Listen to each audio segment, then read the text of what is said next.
Hello and welcome to episode 110. Sorry, it's 111. We just finished 110 and we are following up with 111 now. And I believe we ended up the note on how the geopolitics, national security, all these things are tied up into the space policy as well.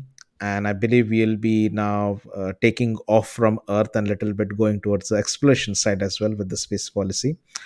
Yeah, without any delay, I would like to jump directly into the topic. Marissa, from your perspective, what role does space exploration play in each country's space policy, and how are they approaching missions to the moon or Mars? Because I believe Artemis Accords has been signed by several of the nations on which you are doing the research as well, and you can also let us know what will be the long term impacts of the kind of policies which will be made to incline towards such program in the future in the space exploration domain. Yeah. So I would preface this by saying that two of the three countries don't really have national space policies. What they do have are national space strategies or civil space strategies. Um, and even if it says national, it's not really national. It might be just civil industry focused and not so much defense. There's quite a clear divide between the three. Um, but in any case, your question was about the role of space exploration in these countries' space policies. So I'll take that one country at a time. So we'll look at Australia's civil space strategy, which was published under the last government. And what they do say in there is that they want to identify options for moonshot missions. That's their language. And this doesn't really have anything to do with the moon, but more so, they want to establish and inspire people in Australia to look at space and to interact with space. And they want to build industry in space. So, moonshot missions, not really about the moon. The UK's national space strategy, there was a follow up to it. So, it was more of an inaction document published in 2023, so last year. The Moon to Mars Objectives Workshop was hosted by UKSA, so their space agency, and the Royal Institution on behalf of NASA. So again, you see NASA weaved into both of these countries. And so that was held alongside the development of the Artemis mission in 2022. And then again, the UK committed money over the next several years to human and robotic exploration programs. And that's part of the UK's investment in the European Space Agency. So there's interest more so in the UK's national space strategy to explore and approach the moon and Mars and all of that. They're more invested in human spaceflight programs than Australia is. Again, the Australian Space Agency is a bit disconnected, whereas the UK Space Agency is not as much, and they're more interactive with NASA. And then I would say Canada is even more involved and intertwined through the Canadian Space Agency and their work with NASA, ESA, and the Japan Space Program. So they're almost not on par, but just so closely intertwined with this program. I believe there should even be a Canadian astronaut on board the mission to the moon as part of the Artemis program. I think that's Artemis 2. But again, these civil programs are so separated from anything on the defense space side. So it's not really a national strategy, more so civil industry focused. But that's what they're looking at for the future of exploration and missions to the moon and Mars in each of these Interesting. respective And countries. taking a step ahead, I would say a little bit, I would say, expanding the perspective in terms of addressing the issues. So how are the space policies of these nations addressing the challenges of space debris and in general, kind of countering or handling the space situational awareness issues? uh, because I believe space debris is a concern not only for the space power nations but even for the emerging nations, because as more and more debris are kind of getting accumulated in the low Earth orbit, it is becoming tough, day by day, year by year, for countries to kind of participate. And I mean, it is also kind of increasing the complexities in the regulations as well. So from that perspective, can you Mhm. extend to us like how this policies are basically addressing these challenges from these countries? Yeah, so I would say that each of these countries is definitely concerned about the space environment and space debris, um, though there's not as much coherence within these nations as there could be on this. Um, it's a concern from the civil side, it's a concern from the industry side, it's a concern from the defense side. What they really need to do is come Yes. together and say it's a concern for all of us. How do we work, bridge this?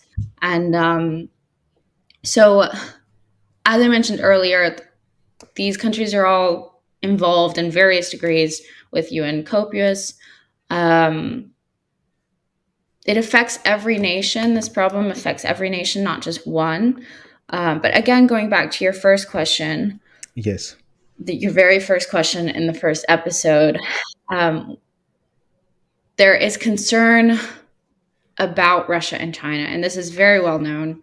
And this bleeds into the problem and the challenges around space debris in the space environment, because there is disagreement between the more liberal international order type countries and these challenging countries, which are mainly Russia and China for space and in and around space.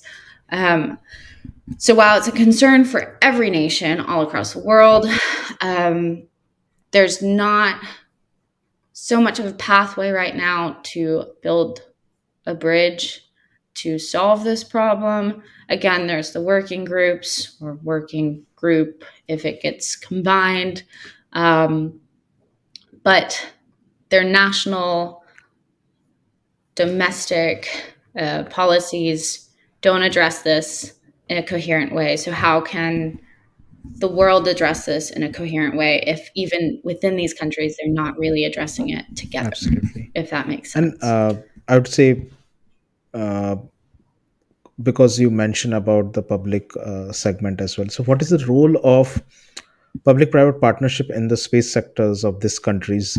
Because as I mentioned previously, it is, I think, very important that when a policy is initiated, there has to be cooperation between the government, defense, and the commercial sector. I think it took United States almost 20-22 years to reach this point where everything is streamlined, and they're still improvising it. So from that perspective, what are your thoughts on the public private partnership in the space sectors of this country, and what potentially, I would say, improvisation pointers that you can suggest to the policymakers if they're listening to this podcast from these countries? Yeah, well, I would say, and I know that they know this, is that there's a massive role for these partnerships to play in each of these countries. And they need to make use of the commercial sector a lot more. Because if you build this relationship, you'll have growth. And if you can boost these relationships, it'll make for a more positive and impactful outcome for the space sector as a whole.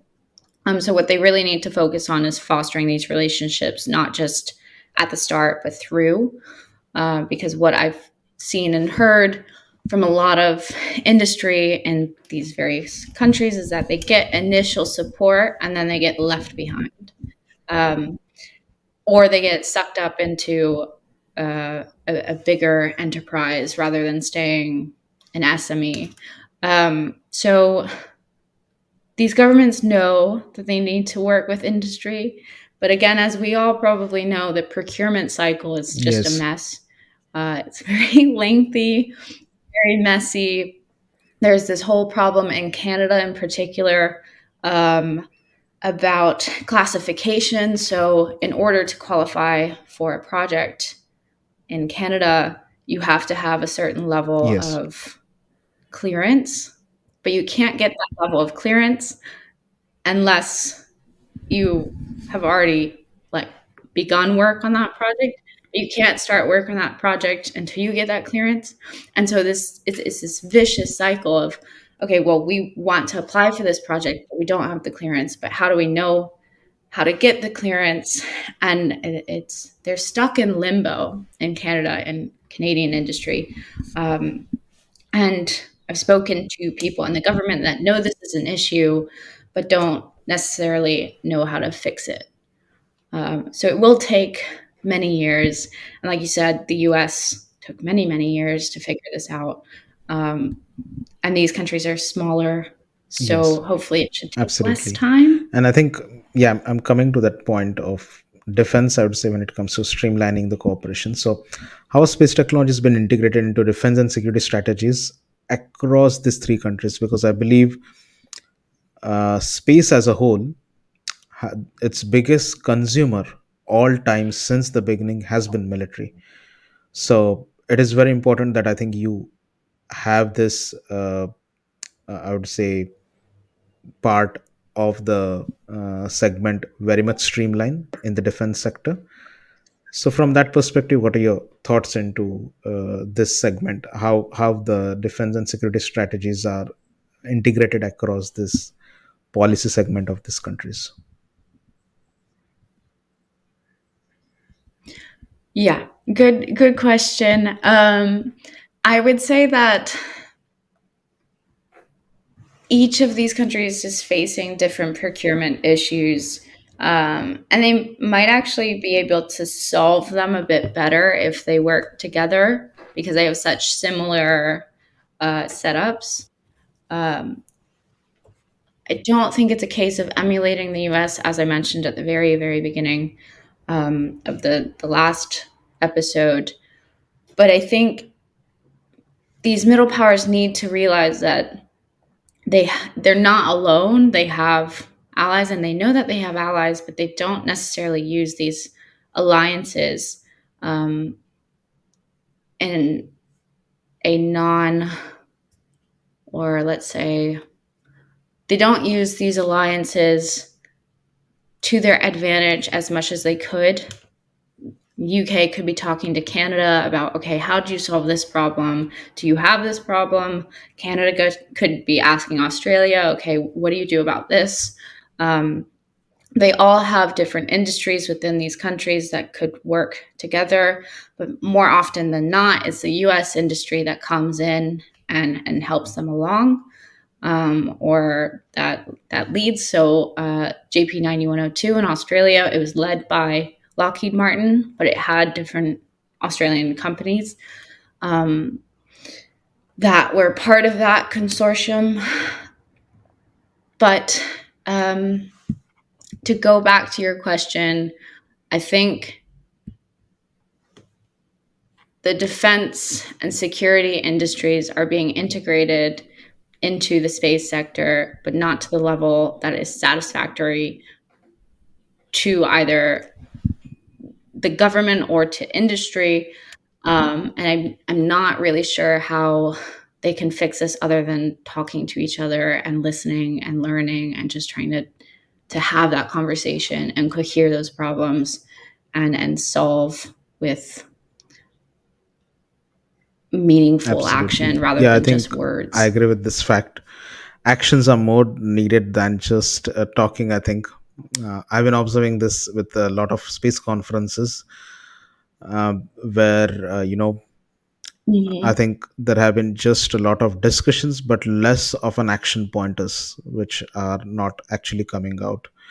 And I hope with I mean, individuals like you taking a PhD thesis in such a comparative analysis, it might show a bold reality to not only this countries but every other country, can start, utilizing the resources and try to compare themselves with some of the nations like United States or China, and see the kind of gaps they have, because I think you need to have that reality check to even reach to that those action pointers. Otherwise you'll keep on just discussing, and there are no action pointers. But I think someone has to give that reality check, and I think your PhD thesis might be a reality check for every other nation, kind of to compare the kind of capacities they have and the kind of future they would like to build, and how they can take the steps basically to build it in the future.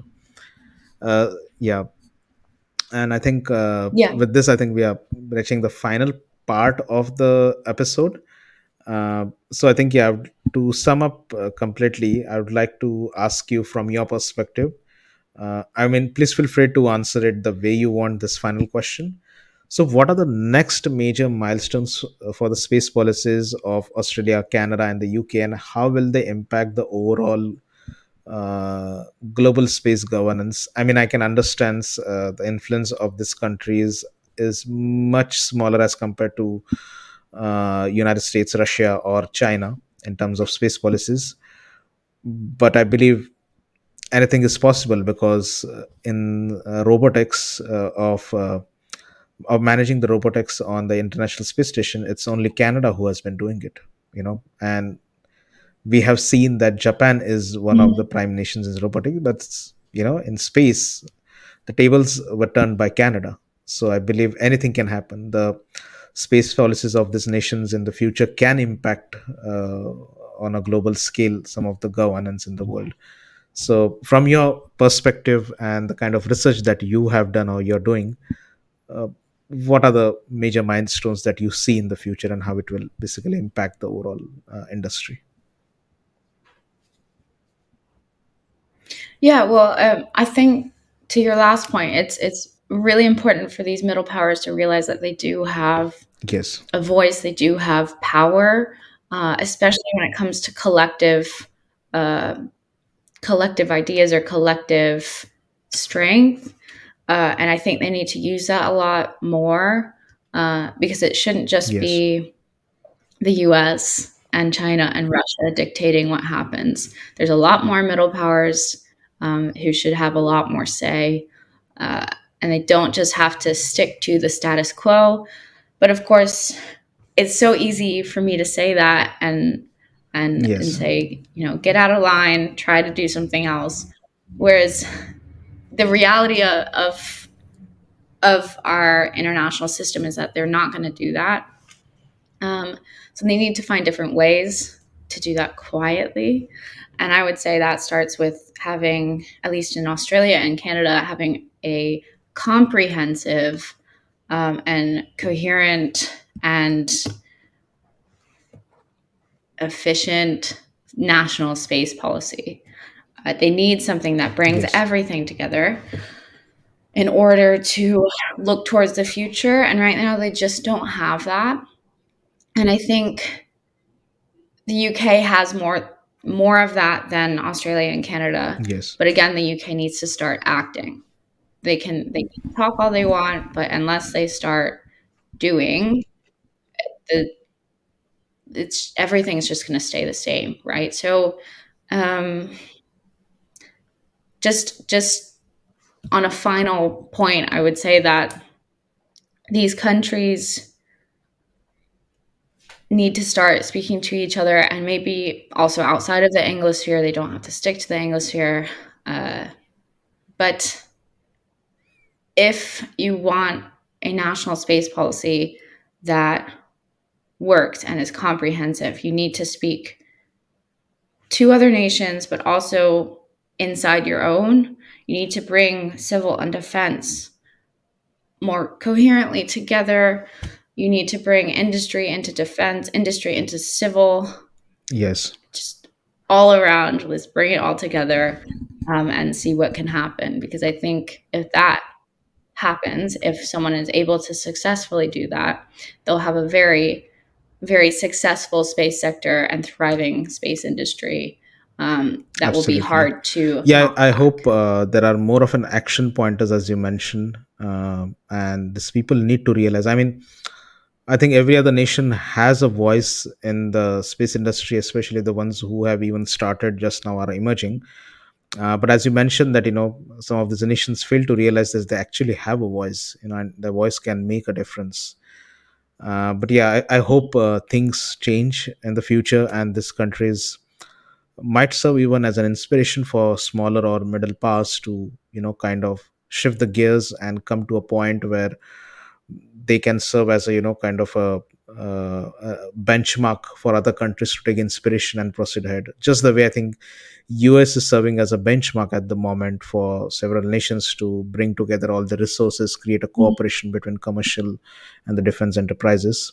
Similarly, I think these countries might have that what it takes to serve as a benchmark in the future.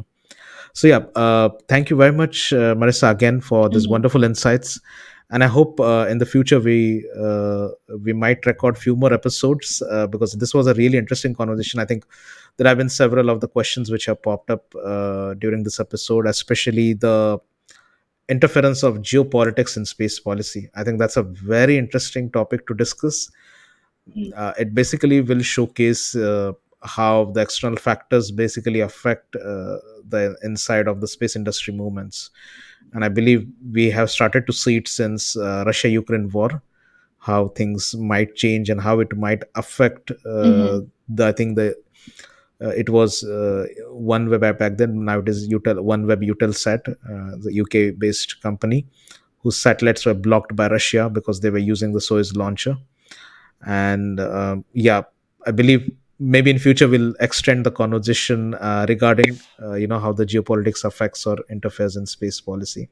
So yeah, thank you very much again, and we hope to have you again on the podcast very soon.